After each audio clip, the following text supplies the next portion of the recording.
Justus, você gravou um vídeo apoiando a candidatura do Bolsonaro. Por que você resolveu fazer isso?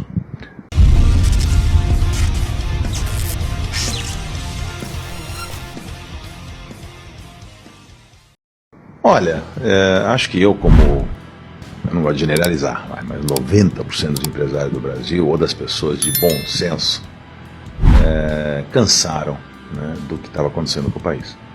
Dos desmandos, da corrupção, da roubalheira, da falta de caráter, uma série de coisas que nós vínhamos assistindo nos últimos 16 anos, vamos falar assim, de PT no Brasil, né? Desde o Lula, do início, que acabou navegando, surfando um pouco em ondas favoráveis do mundo, então a economia deu uma respirada boa no início, mas depois esse aparelhamento do Estado e tudo que eles fizeram e a forma como eles, dos mensalões aos petrolões, a tudo que a gente assistiu, não dava mais. Era vontade de sumir desse país ou de mudar desse país. Você chegou a pensar nisso? Em mudar do Brasil e ir embora? Eu cheguei a pensar que eu te falar sinceramente, se o PT voltasse agora de novo, o Brasil não resistiria mais 4 ou 8 anos. Aí ia para os Estados Unidos. Eu tenho casa lá, ia morar nos Estados Unidos, ia ficar lá. Que é um país. Eu ia vender tudo. E não é só eu não, viu? Muita gente. Entendeu? O Brasil não dava mais para assistir. Se entrasse o Haddad e voltasse, soltarem o Lula e começasse tudo de novo, não dá mais. Nós chegamos no limite do limite, já longe demais até. Porque o Brasil é rico demais e nós não conseguimos destruir ele ainda totalmente, mas está à beira da catástrofe, né? Então, sem nenhum exagero, né? E eu acho que os empresários, eles pouco se mobilizaram durante todos esses anos, e muitos deles se aliaram, né, a essa história. Se tem governo, eles estavam juntos, né, lambendo as tetas do governo e tentando se beneficiar de algum jeito. Chegou um momento que eu fui até convidado, por ser um empresário muito conhecido, articulado, tal, né, com um bom respeito do público e dos jovens, principalmente, até por causa do aprendiz, etc., para eu me candidatar à presidência, tal. Fui convidado por partido grande para isso, muito antes do Bolsonaro.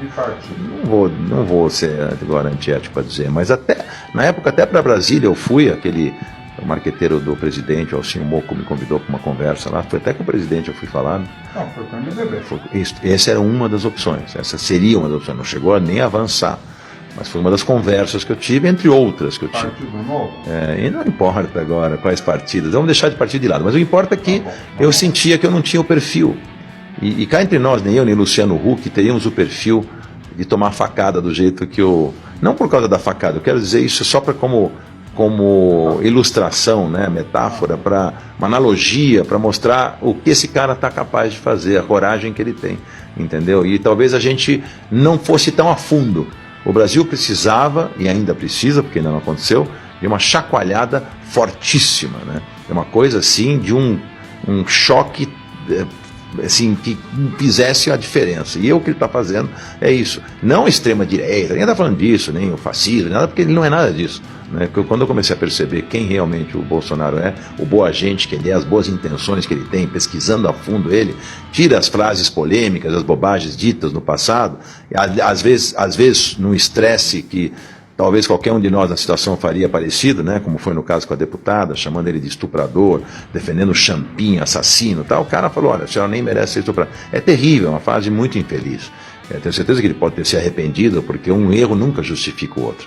Mas ele é uma pessoa que, só de olhar a equipe econômica, o Paulo Guedes, com quem eu tive pessoalmente, tudo que ele está fazendo, é de uma alegria, de um alívio para todos nós do que vai acontecer com esse país. Você vê os investimentos voltando, a confiança voltando, o Brasil começa a respirar áreas totalmente diferentes, né? A diminuição do Estado que eles querem proporcionar, as privatizações, né? As reformas da Previdência, a reforma tributária, a reforma política, enfim, toda a forma diferente, a força que eles querem com tolerância zero com a criminalidade, redução da maioridade penal. E eu vi que você vai me perguntar se eu sempre fui Bolsonaro. Tá olhando as minhas perguntas? Na sua pergunta. Eu já vou responder. Eu não era Bolsonaro. Eu pensei em votar no Geraldo Alckmin. Eu pensei em votar no Geraldo Alckmin, porque o Geraldo me parecia nessa transição alguém mais equilibrado, entendeu? Mas não é porque o Geraldo caiu nas pesquisas, não, porque eu comecei a acompanhar o que o Bolsonaro estava fazendo. E as promessas dele, o jeito dele falar, e o jeito de... Eu comecei a ficar, e os outros empresários conversando comigo, alguns enfáticos, como o Luciano Hang, por exemplo. Ju, você tem que... Quando eu fui falar com o Luciano, eu fui tentar convencê-lo de que o Bolsonaro era um risco para nós. E ele me convenceu ao contrário, entendeu? Aí eu comecei a ficar fã do cara, entendeu? Aí eu falei, quer saber, agora está na hora de eu me posicionar. No segundo turno, eu fui lá e me posicionei, tô dizendo, por que eu vou votar? Gravei um vídeo, viralizou pra caramba. O próprio presidente, o futuro presidente agradeceu. Eu não acho que colocar a sua visão, por que eu tenho medo dos esquerdistas malucos? O que eles vão falar? Pode criticar à vontade, eu tenho que ser honesto, né? O que os haters falaram nos comentários? Falam sempre que burguesinho, porque milionário, para vocês empresários vai ficar bom. É isso que eles falam. É uma conversa fiada, né? De partidos e grupelhos que apoiam a ditadura da Venezuela. Vão falar da ditadura do Bolsonaro, da ditadura militar no Brasil, que nem se compara. A ditadura militar no Brasil, a qual eu não defendo, apesar de acho que ela entrou num bom momento, mas demorou para sair, devia ter durado talvez 2 anos e acabou, já teria que ter uma eleição. Os militares podiam ter realmente tomado o poder porque o comunismo estava se instalando no Brasil, e aí botar ordem na casa e aí sair fora, o que não podia ter durado até 1900 e não sei quanto, de 64 a 80, não tem cabimento. Então isso é uma coisa exagerada, não tinha nada a ver. Mas comparar com o que acontece nos países, né, comunistas, e que ainda existem poucos, né, quase nenhum é mais, e os caras querem esses pseudo-intelectuais, artistas que ainda defendem essa coisa do Estado, né, que nós abominamos, né? Então agora eles vão ver como funciona um Estado democrático realmente, uma economia liberal, onde a livre iniciativa vai reinar. O Brasil vai abrir até para o comércio mundial, vai parar de ficar protegendo a incompetência das indústrias que não conseguiram competir com as empresas lá fora e ficavam se escondendo atrás, né, das benesses do Estado. Isso tudo vai acabar. O Guedes diz que vai fazer isso devagar, porque vai quebrar a indústria brasileira, mas vai melhorar muito a nossa competência a hora que começar a entrar aqui livremente as empresas de fora, entendeu? Justus, depois que você se posicionou publicamente apoiando o Bolsonaro, você perdeu fãs, seguidores? Não estou nem um pouco preocupado com isso. Eu estou muito mais preocupado em ter sido decente, honesto com meus princípios e com o meu país, dizendo o que eu sinto, o que eu penso, do que se eu vou ter mais ou menos seguidores. Isso não muda nada na minha vida. O que você achou do movimento Ele Não, feito por diversos artistas, cantores e apresentadores? Ridículo. Eu achei simplesmente ridículo. Eu primeiro respeito a opinião de todo mundo. Acho que tem direito, mas as pessoas estavam mal informadas, as pessoas estavam contaminadas.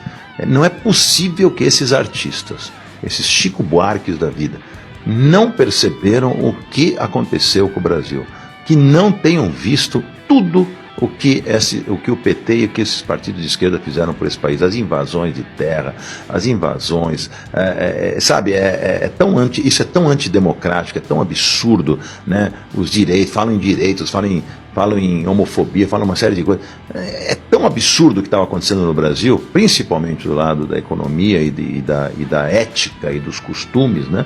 Que não tem sentido. O Brasil descambou para vale tudo, nada pode mais falar, tudo agora é o politicamente correto e tal.